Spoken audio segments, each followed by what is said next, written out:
یہ بات ہے ان لوگوں کی جنہیں آگ کے گڑھوں میں زندہ جلایا گیا۔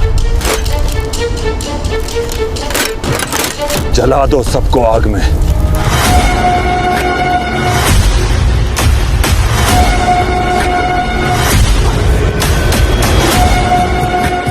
یہ بات ہے اس ماں کی جو بچے کے ساتھ آگ میں کود گئی۔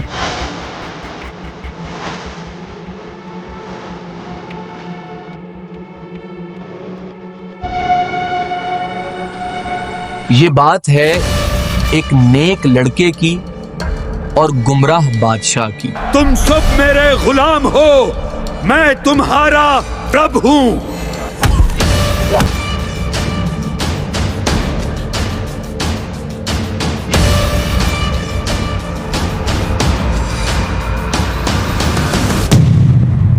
یہ بات ہے اصحاب الاخدود کی۔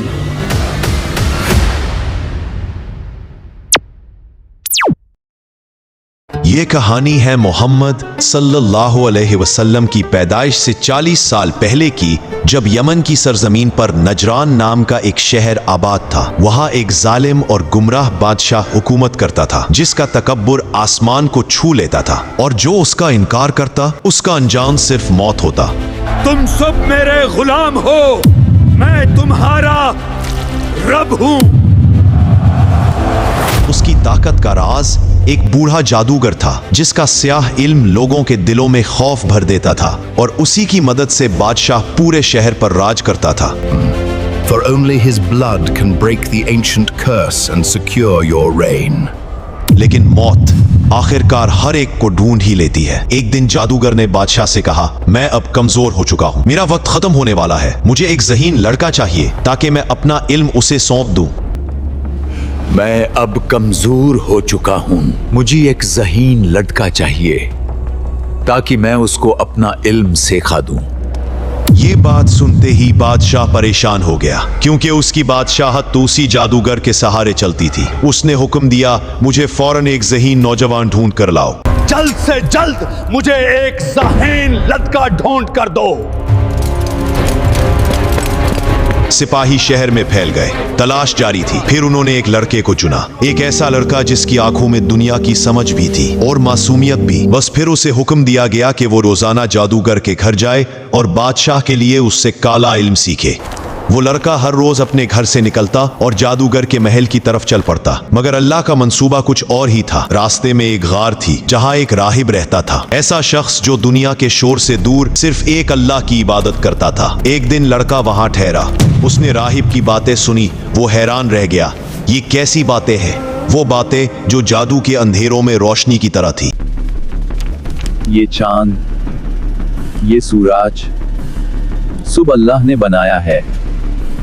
وہ واحد خدا جس نے یہ سب کچھ پیدا کیا ہے، اسی کی عبادت کرو، وہی عبادت کے لائق ہے۔ لڑکا پہلی بار اس کے پاس بیٹھا تو اس کی باتیں اس کے دل میں اتر گئیں۔ لڑکا ہر روز کچھ دیر راہب کے ساتھ گزارتا اور پھر جادوگر کے پاس جاتا، جہاں اندھیرا، جھوٹ اور دھوکا تھا۔ اس کا دل دو حصوں میں بٹ گیا، ایک طرف سچ کا نور، دوسری طرف جادو کا دھوکا۔ لیکن جب وہ راہب کے پاس زیادہ دیر تک ٹھہرتا تو جادوگر اسے مارتا، کیونکہ وہ دیر سے پہنچتا تھا، اور جب گھر دیر سے جاتا تو گھر والے ناراض ہوتے۔ راہب نے اسے حکمت سکھائی، جب جادوگر پوچھے تو کہنا گھر والوں نے روک لیا تھا، اور جب گھر والے پوچھیں تو کہنا جادوگر نے روک لیا تھا۔ پھر وہ دن آیا جس نے سب کچھ بدل کر رکھ دیا۔ راستے میں ایک خوفناک جانور آ گیا، لوگ دہشت زدہ تھے، راستہ مکمل بند ہو چکا تھا۔ لڑکے نے سوچا، آج حقیقت کھل جائے گی کہ حق پر کون ہے، وہ جادوگر یا وہ راہب۔ اس نے زمین سے ایک معمولی سا پتھر اٹھایا اور آسمان کی طرف دیکھا۔ اس نے کہا،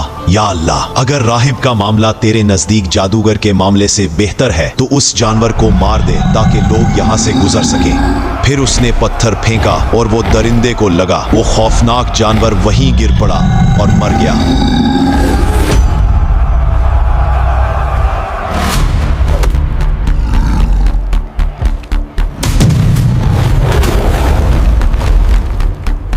لوگ یہ منظر دیکھ کر حیران رہ گئے۔ یہ لڑکے کی طاقت نہیں تھی، یہ اللہ کی مدد تھی۔ لڑکا راہب کے پاس دوڑتا ہوا پہنچا۔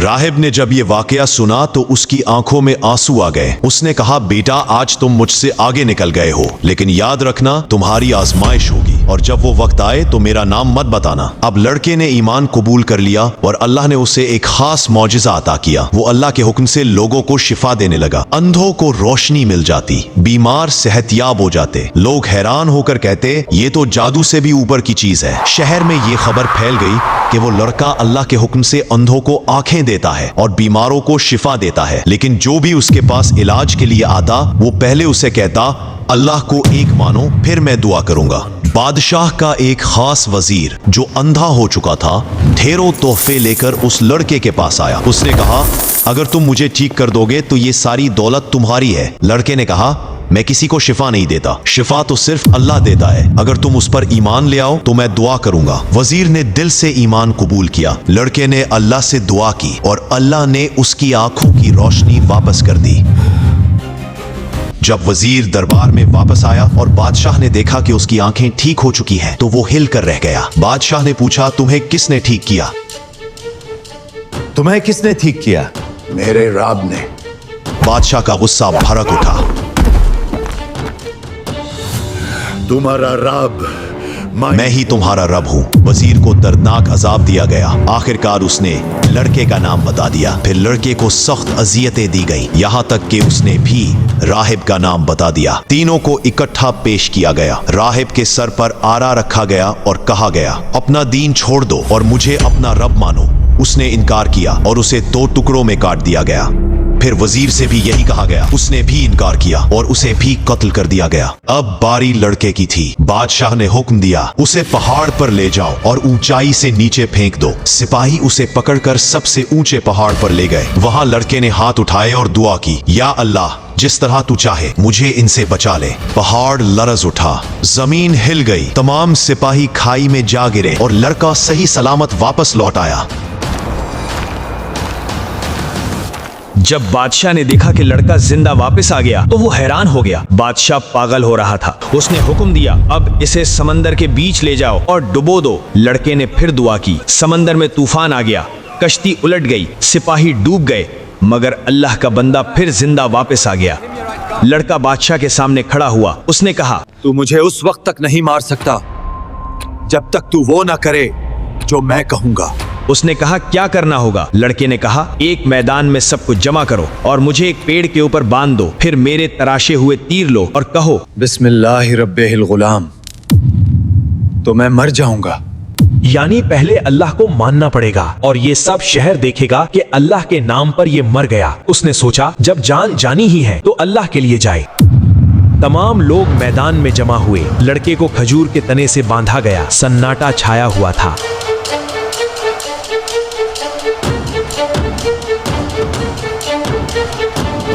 बादशाह ने कमान खींची और चीखा, बिस्मिल्लाहि रब्बिल गुलाम।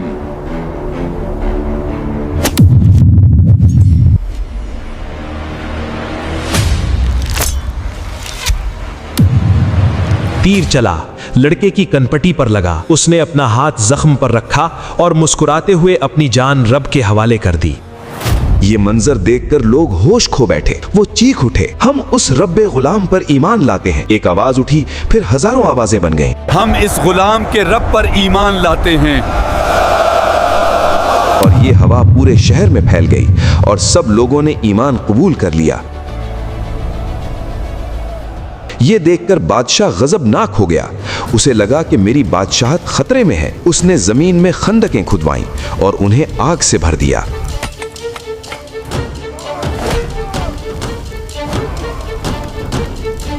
उसने हुक्म दिया, जो अल्लाह पर ईमान लाए उसे इन गढ़ों में डाल दो। सिपाही लोगों को पकड़ कर लाए। कहा गया, या तो बादशाह को मानो या जलने के लिए तैयार हो जाओ। लोग खुशी खुशी आग में कूदने लगे। उन्हें यकीन था कि ये आग जन्नत का रास्ता है। बादशाह और सिपाही लोगों को जलते देखकर उन खंदकों के ऊपर हंस रहे थे। उन्हें मजा आ रहा था। और फिर एक दिल दहला देने वाला वाकया हुआ जो कलेजा फाड़ देने वाला था। एक औरत अपने गोद में नन्हा बच्चा लिए खड़ी थी। वो आग को देख रही थी। बच्चे को देखकर वो एक लम्हे के लिए रुक गई। उसकी ममता उभर आई। क्या मैं दीन को छोड़ दूं? तब वो बच्चा बोल उठा। कुदरत ने उसे जुबान दी, अम्मा सब्र कर, तू हक पर है। माँ, सब्र कर, तू हक पर है। और वो बच्चे के साथ कूद गई और वो सब उस आग में जल गए। वो जिस्म जल गए मगर उनका ईमान आज भी जिंदा है। ये वाकया अल्लाह ने कुरान में जिंदा रखा। अल्लाह अपने बंदों को नहीं भूला। कुरान में उनका जिक्र किया, कुतिल अस्हाबुल उख्दूद, हलाक किए गए खड्डों वाले, अन्नारि ज़ातिल वक़ूद, यानी आग के जिसमें ईंधन भरा हुआ था, इज़ हुम अलैहा क़ुऊद, जब वो उस आग के किनारे बैठे हुए थे, वहुम अला मा यफ़अलून बिल मुअमिनीन शुहूद, और जो कुछ वो ईमान वालों के साथ कर रहे थे उसके गवाह थे। वमा नक़मू मिनहुम इल्ला अन युमिनू बिल्लाहिल अज़ीज़, और उन्होंने उनसे इसके सिवा कोई बदला न लिया कि वो अल्लाह पर ईमान लाए थे जो गालिब है, काबिल तारीफ है। अस्हाबुल उख्दूद की कहानी आज भी जिंदा है। ये कहानी बताती है कि जुल्म हमेशा बर्बाद होता है और ईमान हमेशा जीत जाता है। ये कहानी सिर्फ गुजरे जमाने की नहीं, ये हर उस इंसान की कहानी है जो हक के लिए खड़ा होता है और अल्लाह का वादा है, अल्लाह मोमिनों के साथ है। बुखारी और मुस्लिम में हदीस है, उस शख्स ने ईमान की हलावत चखी जिसमें 3 निशानियां हों। पहला, अल्लाह और उसके रसूल सल्लल्लाहु अलैहि वसल्लम उसे पूरी दुनिया से बढ़कर अजीज हों। दूसरा, उसकी दोस्ती और दुश्मनी सिर्फ अल्लाह की जात के लिए हो। तीसरा, कुफ्र की तरफ लौटाया जाना उसे ऐसा ही नापसंद हो जैसे उसे जिंदा आग में जलाया जाए। लोगों ने ईमान नहीं छोड़ा लेकिन जिंदा आग में जल गए। अल्लाह फरमाता है, बेशक जिन लोगों ने ईमान वाले मर्दों और ईमान वाली औरतों को अजाब दिया फिर तौबा न की, उनके लिए जहन्नुम का अजाब है और उनके लिए भड़कती हुई आग का अजाब है। और बेशक जो लोग ईमान लाए और नेक आमाल करते रहे उनके लिए ऐसे बाकात हैं जिनके नीचे नहरें बहती हैं। यही सबसे बड़ी कामयाबी है। क्या आपने अभी तक सब्सक्राइब नहीं किया? अभी सब्सक्राइब करें और हमें बताएं वीडियो कैसी लगी यार।